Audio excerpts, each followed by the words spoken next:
Now, to begin, we're going to start off with that eye shape, which I'm going to make on the larger side with my football because my face is on the larger side. All right, and again, I'm gonna get rid of extra lines at this point. All right, once I have my eye drawn, I can draw the iris inside of my eye. Right now, looking in the mirror, I can see that my top and bottom eyelids are overlapping my iris. I'm gonna adjust the shape of my eye a little bit because the top of my eye slopes down a little bit more than I've already drawn.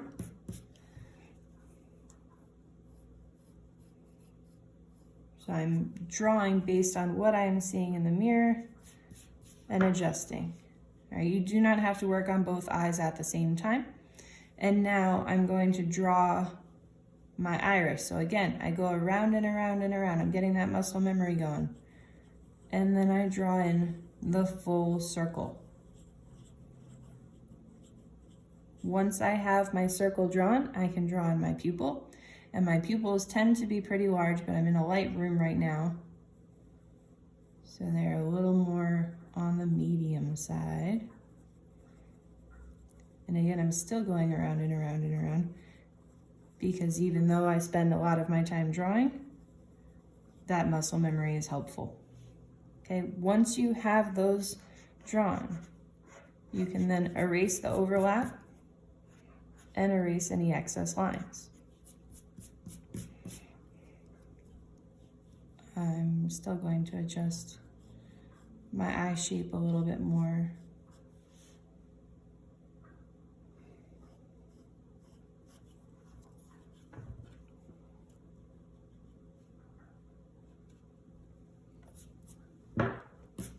And at this point, I have an eye basically drawn. Okay, the next step here is to determine where my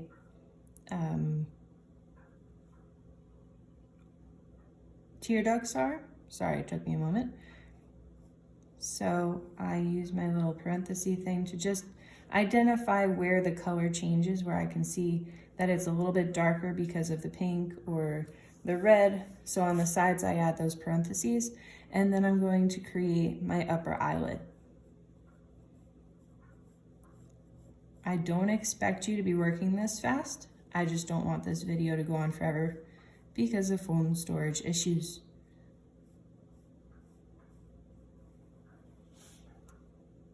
So I'm going up, over, and across. I'm also going to deepen this line so that way you guys can see what I'm talking about.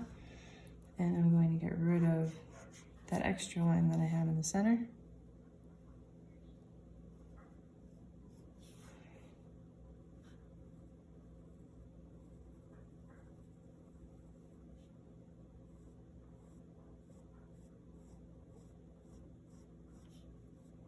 Just darkening everything so that you can see it.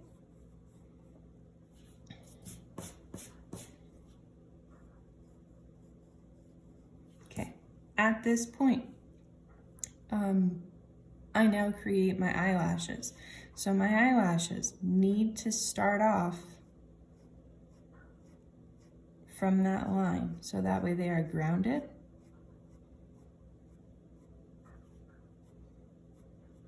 My eyelashes at the top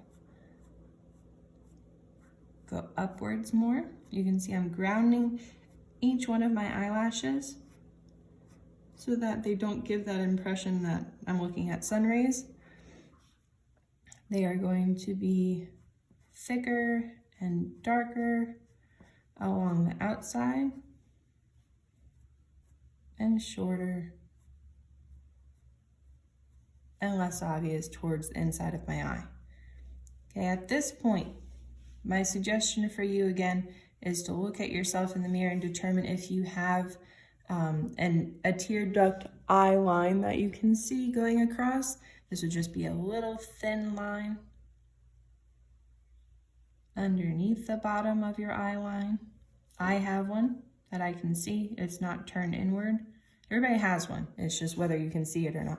And therefore, I'm going to include that before adding my eyelashes going in the other direction.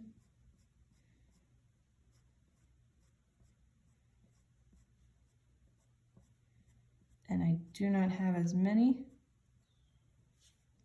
going in this direction, and they are much shorter. All right, from here, I can then add my eyebrow. Looking at myself in the mirror, and notice I'm not going from this eye to that eye, to this eye, to that eye. I'm starting out here, then I'm going to finish that eye. Then from there, I'm going to move on to my nose after both eyes are complete.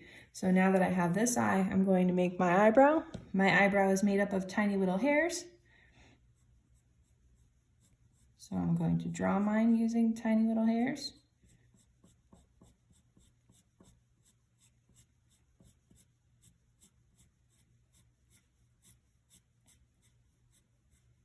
Accounting for where I think my eyebrow raises.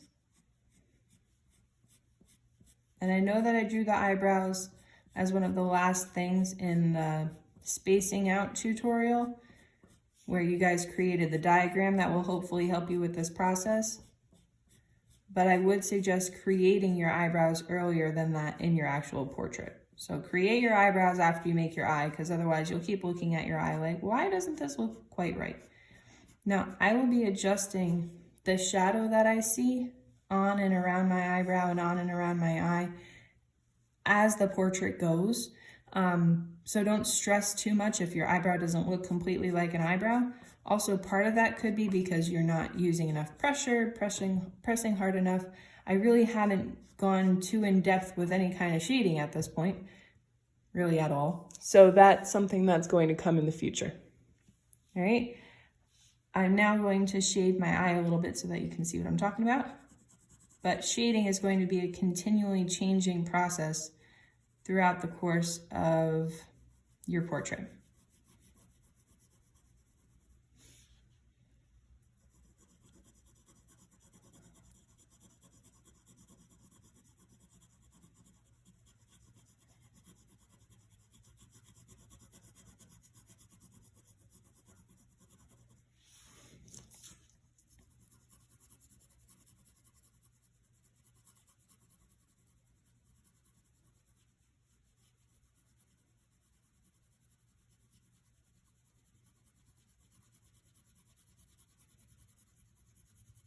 I want to point out to you that in order for you to have highlight areas or shiny areas on your face, every other part of your face needs to have shadow.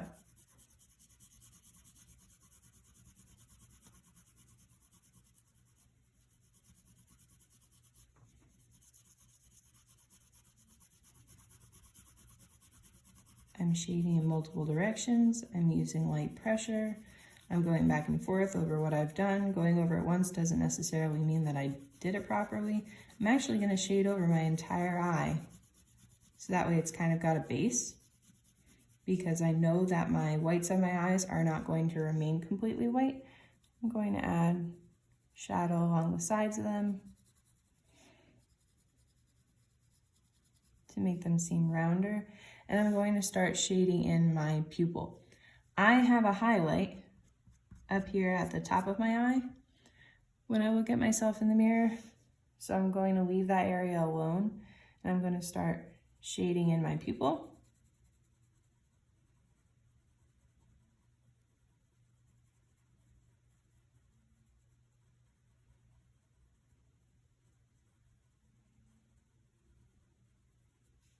I'm then going to shade underneath my eyelid to give the impression that it's casting that shadow on my eye.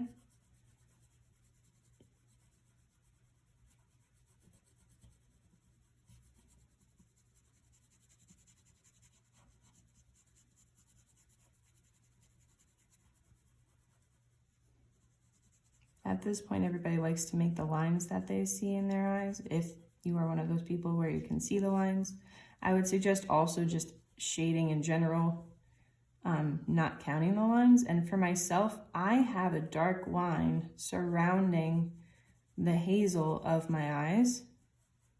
So I'm incorporating that dark line when I'm shading.